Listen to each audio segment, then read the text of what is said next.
Cultural exchange begins with listening. Now, before a musician plays a note, they listen. Before artists step onto a stage together, they listen. And before cultures understand one another, they listen. And Europe, at its best, has been a continent that listens. Now, some of you will know that I've lived with deafness for most of my life, and throughout my career, the phrase deaf musician has followed my name. And those two words often land in a room like a contradiction. So how can a deaf musician speak about listening? And yet, history already answered that question. It took Ludwig van Beethoven, the most celebrated deaf composer in history, to transform the trajectory of Western music.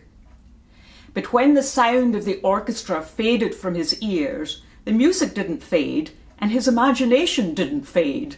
Instead, Beethoven discovered a deeper form of listening, rooted in awareness and imagination and continual self-discovery. And his deafness did not diminish his music, it actually magnified it. And that act, listening beyond what is immediately audible, reshaped music forever. So today, I ask, why does it take a deaf composer to transform music? And why does it take a deaf musician to remind us that listening is not a passive act? Listening is not waiting for your turn to speak. Listening is not reading from a briefing note. Listening is space, humility, and courage.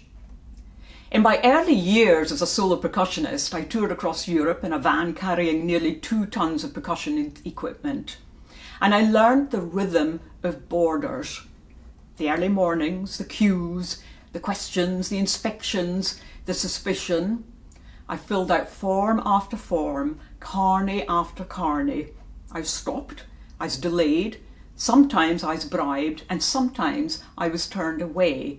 And I was even sent to other border crossings hundreds of miles away. And on one occasion, a concert promoter had to drive to the border to validate my very existence. Now, these things did not happen every day, of course, but they did happen, and more than once. And then something extraordinary happened. Across Europe, we built something better. For decades, artists, technicians, producers and creative businesses moved across the European Union and the United Kingdom with sometimes fragile but powerful freedom. Festivals welcomed performers from across borders. Touring companies carried stories from one language into another. Young artists travelled and collaborated and discovered new audiences. It wasn't always perfect, but it was built on trust. A shared belief that culture was not a threat, but a bridge. And through this exchange, Europe built one of the most dynamic cultural ecosystems in the world. Cultural exchange drives tourism, and it sustains thousands of small businesses, from technicians to transport companies to independent venues, and it supports emerging talent. And it strengthens Europe's cultural voice in the world. But today, these connections, still strong in spirit, are increasingly constrained in practice.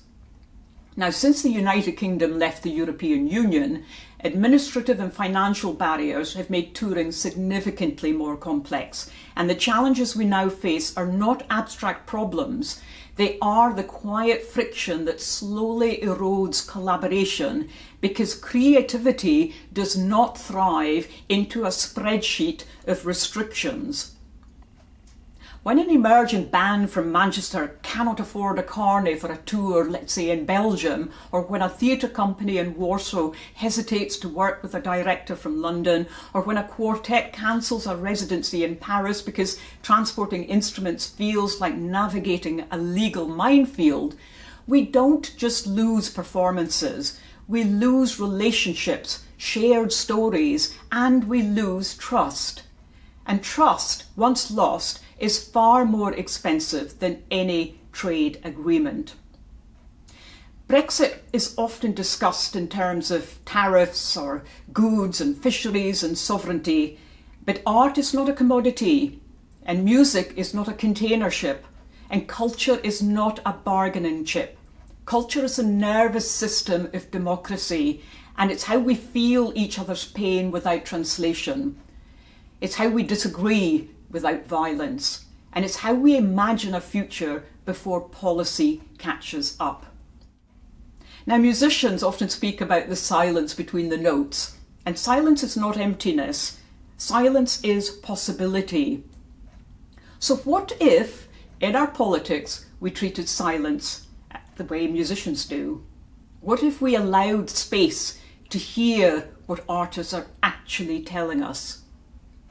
They're not asking for privilege, they're asking for clarity, for proportionality, for systems that understand that a cello is not a contraband, that a touring van is not a geopolitical threat, that a young musician does not carry constitutional instability in their backpack. We need practical solutions, streamlined touring visas, mutual recognition of professional status, simplified systems for transporting instruments and equipment, and digital processes that work with the efficiency of the 21st century. But above all, we need to listen, not only to the largest institutions, but to the emerging artists who cannot afford a legal department, to disabled musicians navigating additional barriers, to the small venues that are the lifeblood of Europe's cultural ecosystem. Because when we make it hard for artists to move, we make it hard for ideas to move. And when ideas stop moving, democracies begin to stagnate. It took a deaf composer to remind the world that music does not depend on perfect hearing. And perhaps it takes a deaf musician to remind Europe and the United Kingdom that connection does not depend on perfect agreement. Listening is not surrender. Listening is strength. And today it may be the most radical political act available to us. So let this be the moment we redesign listening in practice. The question before us is simple. Do we allow bureaucracy to exhaust the imagination of a generation, or do we build systems worthy of their creativity? Let's cultivate listening. Let's value it, protect it, and respect it. Because when we truly listen, we don't simply hear each other, we change each other.